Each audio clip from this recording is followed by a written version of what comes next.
ফেসবুকে reels upload করার সঠিক নিয়ম।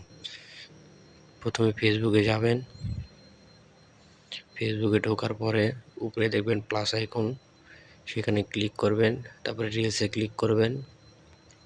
আপনি যে রিলস আপলোড করবেন সেই রিলস সিলেক্ট করবেন।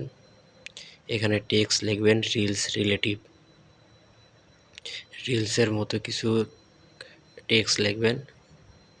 যারা নতুন তাদের ক্ষেত্রে এটা, আর যারা পুরাতন তাদেরকে না দিলেও চলবে এই ধরনের টেক্সট, নতুনদের ক্ষেত্রে এটা। তারপরে এখানে আসবেন, রিলস ক্যাটাগরির কিছু লিখবেন, কিছু হ্যাশট্যাগ ব্যবহার করবেন।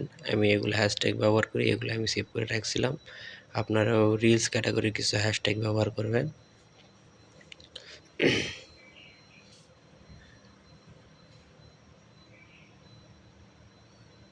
তারপরে একটু নিচে নামবেন, নিচে নামার পরে দেখবেন যে ইনভাইট কল এভারেটর, এখানে ক্লিক করবেন। করার পরে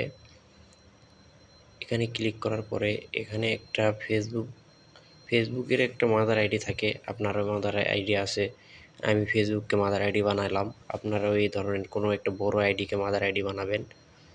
তারপরে ডান, অ্যাড কোলাবরেটর, ডান।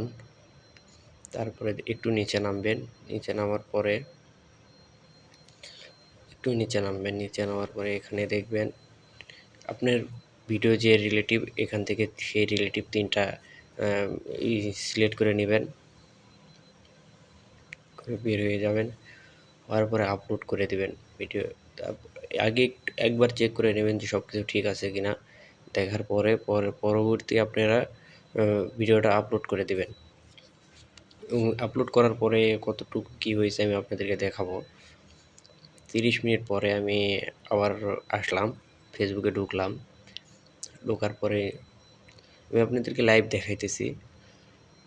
এই যে দেখেন, 30 মিনিট পরে 9টা 28-এ আমি ভিডিওটা আপলোড করছি। উপরে দেখেন 10টা বাজে, 32 মিনিট হয়েছে।